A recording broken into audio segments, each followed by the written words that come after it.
Hey guys, I want to talk to you about how we process our cremini mushrooms. Now, people have our fontina mushroom pizza all the time and come back to us and say, God, what kind of mushroom was that? It must be some sort of special, extra flavorful mushroom, or we must be doing some special marinade. And actually, we're not doing anything like that. It all has to do with how the mushroom is cut, surprisingly. Mushrooms are about 90% water. What we do is we cut them so paper thin that the heat of the oven evaporates off that water very, very quickly because of the extra surface area, because we cut them so thin, that the mushroom intensifies in flavor. Also, the extra surface area hits your tongue and creates more flavor that way also. So the whole trick to this is really to cut them paper thin. What I do is I'm going to do this on an automatic slicer. The mushrooms are very small, so they can sort of get stuck in the machine. So what I'm going to do is I'm just going to stick a piece of paper in here to capture all the mushrooms and all the little extra pieces.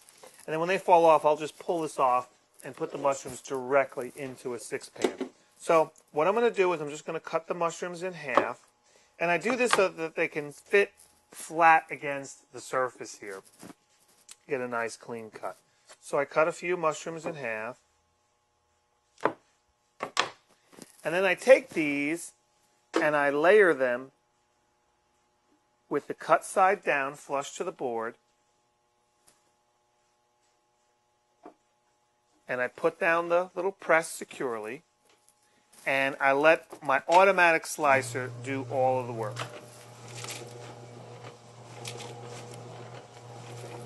You can see how paper thin these really are. They're so thin that they bend.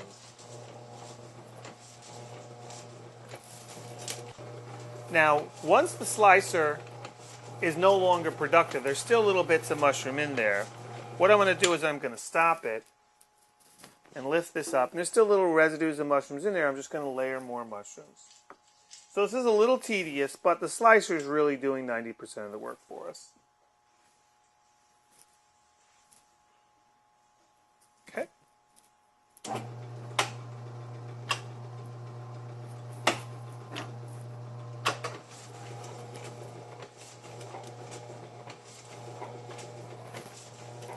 Got more mushrooms ready to go.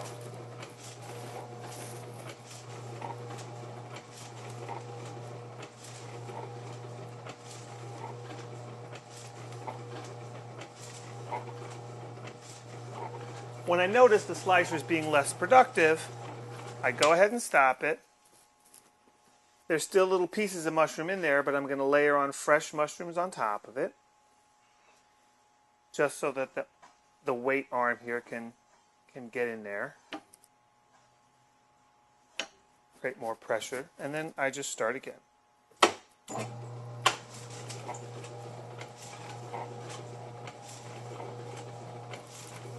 And that's it, guys. When this round is done,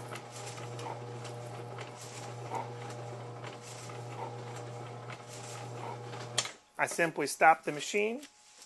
I pull this out. It goes right into a 6-pan, and I have paper thin cut mushrooms. Any pieces that didn't cut this thin, any of these little residue pieces that are left here, these can be chopped by hand and put on the house salad, because those don't need to be cut this thin. That's it. Thanks for watching.